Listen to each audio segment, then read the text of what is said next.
Sir first of all ఇలాంటి content caste అంటే అంటే హీరోలతో పెద్ద హీరోలు అంటే తెలిసిన హీరోలతో కాకుండా కొత్త వాళ్ళతో వెళ్దాము అనేది ఒక ఐడియా ఉండేది సార్ ఫస్టే. సో అలా చాలా ప్రొఫైల్స్ చాలా ఇన్స్టిట్యూట్స్ తిరిగి ఆ థియేటర్ ఆర్ట్స్ ఇవన్నీ చూసినప్పుడు అనుకోకుండా వచ్చిన ప్రొఫైల్ అండి. సో అది చూసిన తర్వాత అతన్ని కలిసి ఎంక్వైరీ చేసిన తర్వాత కానీ మాకు బ్యాక్గ్రౌండ్ తెలియలేదు. ఈవెన్ నేను రాఘవేంద్రరావు గారు దాంట్లో ఈయన ప్రొడ్యూసర్ అని కూడా వాళ్ళకి తెలియదు. సో ఇటువైపు నుంచి నేను ఆకాష్ గారిని ఓకే చెప్పిన తర్వాత అప్పుడు ఇవన్నీ మూవ్ అయ్యాయండి. జస్ట్ కథ కోసం తీసుకున్న హీరోనే తప్పితే ఇక్కడ ఫేమ్ గురించి అయితే ఫస్ట్ ఆలోచించలేదు. అది ప్యూర్ యాక్టింగ్ చూసే తీసుకున్నాం. ఇప్పుడు కానీ గ్రామీణ యువకులకు సర్కారు నౌకరి మీద అంటే ఎంతో ఇష్టం ఉంటుంది. అసలు ఈ సర్కారు నౌకరి అనే టైటిల్లోనే తెలుస్తుంది ఎంత హిట్ అవుతుందని మనకి ముందే తెలిసిపోతుంది. అదే సర్కారు నౌకరి పెట్టడానికి కారణం సార్ 96లో మనకు సర్కారు నౌకరి అంటే ఒక గవర్నమెంట్ ఎంప్లాయీకి ఉన్న సెంట్రల్ గవర్నమెంట్ ఎంప్లాయీకి ఉన్న డిమాండ్ మామూలు డిమాండ్ కాదు. అంటే ఒక అమ్మాయి కళలు కూడా ఒక సర్కారు నౌకరుడు హస్బెండ్గా వస్తే బెటర్ అనేది ఒక విలేజ్లో ఉండే రెస్పెక్ట్. సో అలాంటి నేపథ్యంలో మనకు జరిగిన ఒక రియల్ ఇన్సిడెంట్ కొన్ని నిజ జీవిత సంఘటనల ఆధారంగా తీసుకొని ఈ సినిమాని చేసామండి. సో సర్కారు నౌకరి టైటిల్ పెట్టడానికి సో ఇట్స్ కంటెంట్ బేస్డే అండి. కంటెంట్లోంచి వచ్చిన టైటిలే స్పెషల్గా ఆలోచించింది. ఇక్కడ సేకరించిన కథనా లేకపోతే మీ సమీపం బంధువుల వాళ్ళ కథలా? నా సరౌండింగ్స్ జరిగిన కథలండి.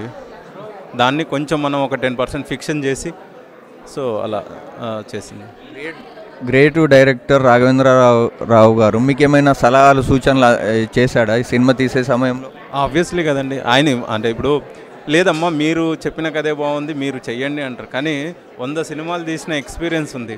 సో అది దాన్ని మనం మనకు కావాల్సిన కథకు వాడుకోకపోతే మనము కదా బ్యాడ్ అయిపోతాం. సో 100 సినిమాల ఎక్స్పీరియన్స్ నా ముందర ఉన్నప్పుడు దాన్ని ఎంతవరకు అనేది ఉంటుంది కదండి. సో గురువుగారు ఆబ్వియస్లీగా ఆయన ఒక మంచి కథకి ఏం కావాలి ఎలా చేయాలనేది ఆయనకు తెలిసినంత మనకు తెలియదు. సో ఆబ్వియస్లీ నేను తీసుకున్నాను. ఆయనకు తీసుకోకుండా ఏం జరగదు కదా. సినిమా తీసే సమయంలో ఇది తప్పు అది ఒప్పు అని మనం మిమ్మల్ని ఏదైనా తిట్టడం జరిగిందా? లేదండి, ఈ రోజు వరకు సినిమా చూపించినంత వరకు కూడా ఈ రోజుకి నన్ను క్వశ్చన్ చేయలేదండి ఆయన. ఇంకొకటి ప్రొడక్షన్లో కూడా చెప్పాడు, శేఖర్ ఏది అడిగితే అది ప్రొవైడ్ చేయండి అని. ఎందుకంటే నా ప్రీవియస్ సినిమా ఆయన చూసే నాకు నమ్మి ఇచ్చాడు. సో ఆ డౌట్లు ఏం లేకుండే సో ప్యూర్గా వదిలేశారు. సో సెన్సార్ అప్పుడు మాత్రము సినిమా ఎడిట్ అయిపోయినప్పుడు చూపించాను, మ్యూజిక్ అయిపోయినప్పుడు చూపించాను, సెన్సార్ అప్పుడు చూపించాను. సెన్సార్ వాళ్ళు మా కోసం పాపం వాళ్ళు ఎంత బాగా రివ్యూ ఇచ్చి మా కోసం వెయిట్ చేసి గురువుగారిని నన్ను కలిసి వాళ్ళు మాట్లాడిన విధానం అది చూసిన తర్వాత నిజంగా ఒక కమర్షియల్ సినిమాకి ఏ సినిమాకి డబ్బులు వస్తారో రావో మాకు తెలియదు, కానీ ఆయన నాకు కానీ గురువుగారికి కానీ వచ్చిన అనుభూతి ఈ సినిమాతో అంతా ఇంత కదండి. ఎందుకంటే ఆయన ఏదైనా చేయగలడు, ఒక గొప్ప కంటెంట్ని ఎలాగైనా తను బయటికి తీసుకురావాలనే ఒక తాపత్రయం కనబడిందండి. సో అది మాకు చాలా హ్యాపీ అండి. స్టార్ ఇండస్ట్రీ నుంచి వచ్చే వాళ్ళందరికీ ప్రౌడ్ ఉంటుంది హీరోలకు కానీ వాళ్ళందరికీ అంటారు ఈ హీరో ఎలా ప్రవర్తించాడు, బిహేవియర్ ఎలా ఉంది సార్. బయట వాళ్ళకు ఉంటుంది అనేది కూడా అది రాంగ్ సార్. ఎందుకంటే ఎవరికి ఏది ఉండదు సార్. మన పర్స్పెక్టివ్లో మనం ఉన్న ఆ టైంకి మన మైండ్ సెట్ ఎలా ఉంటుందో అవతల వాళ్ళని కూడా అలాగే ఉండాలి అనుకుంటాము, కానీ వాళ్ళ మైండ్ సెట్ కూడా వేరేలా ఉంటుంది కదా సార్. ఎప్పుడు ఇక్కడ ఎవరు అలా ఏమి ఉండరు సార్. బట్ మా ఆకాష్ విషయానికి వస్తే మాత్రం తను నా ఫ్రెండ్గానే ఉన్నాడని నేను ఇప్పటికీ కూడా స్క్రీన్ మీద పరిచయం చేసినప్పుడు హీరోగా ఆ ఫీల్ వస్తుంది తప్పితే నాకు క్లోజ్ ఫ్రెండ్గానే ప్రతిదీ షేర్ చేసుకుంటాము. మంచి కంటెంట్ కోసం, మంచి సినిమా కోసం నేను ఎంత తాపత్రయపడ్డానో అతను కూడా అంతే తాపత్రయపడ్డాడండి. సో నాకు అదేం వేరియేషన్స్ ఏం కనపడలేదండి. ఇండస్ట్రీలో ఉండే వాళ్ళందరూ ఏదో హీరో కావాలని నటన నేర్చుకోకుండా వస్తారని అంటారు. అలాగే ఈసారి కూడా అలాగే నటన నేర్చుకోకుండా వచ్చి ఊకే సినిమా తీసిన కొద్ది మళ్ళీ రీషూట్ చేయడం ఏమన్నా జరిగిందా చాలాసార్లు? లేదండి, ఎందుకంటే నేను యాక్టింగ్ చూసే కదండి తీసుకున్నది. అప్పుడు అది జరిగే అవకాశం లేదు. పైగా నేను ఇక్కడ వర్క్షాప్ కూడా చేశాను ఒక 15 days. అంటే ఆల్మోస్ట్ నేను సినిమాని వర్క్షాప్ చేశాను.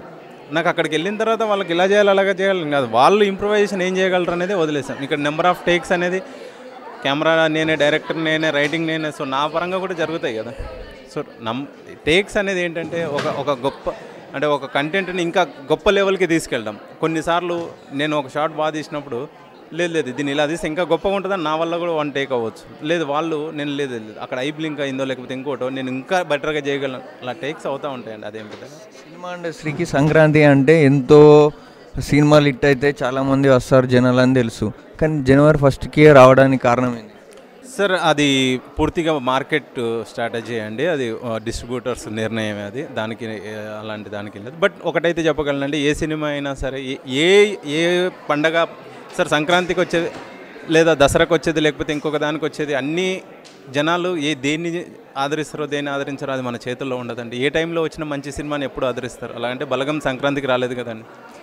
సో ఒక మంచి కంటెంట్ ఎప్పుడు ఎక్కడున్నా ఆదరిస్తారండి, అంతే. అది నమ్మి చేయడమే తప్పితే మనం ఇంకా వేరే ఆప్షన్. గ్రామీణ ప్రాంతంలో బలగం లాగే ఉంటుందా సినిమా? గ్రామీణ ప్రాంతమే సార్ బలగంకి దీనికి, అంటే మీరే చూశారు ఆ కంటెంట్ ఏంటి, ఈ కంటెంట్ ఏంటి. సో చాలా డిఫరెంట్ అండి. బట్ ఒక నేపథ్యం, ఒక ఎమోషనల్ డ్రామా అలా కనెక్ట్ అవుతుందేమో, అది అవ్వచ్చు చెప్పలేదు.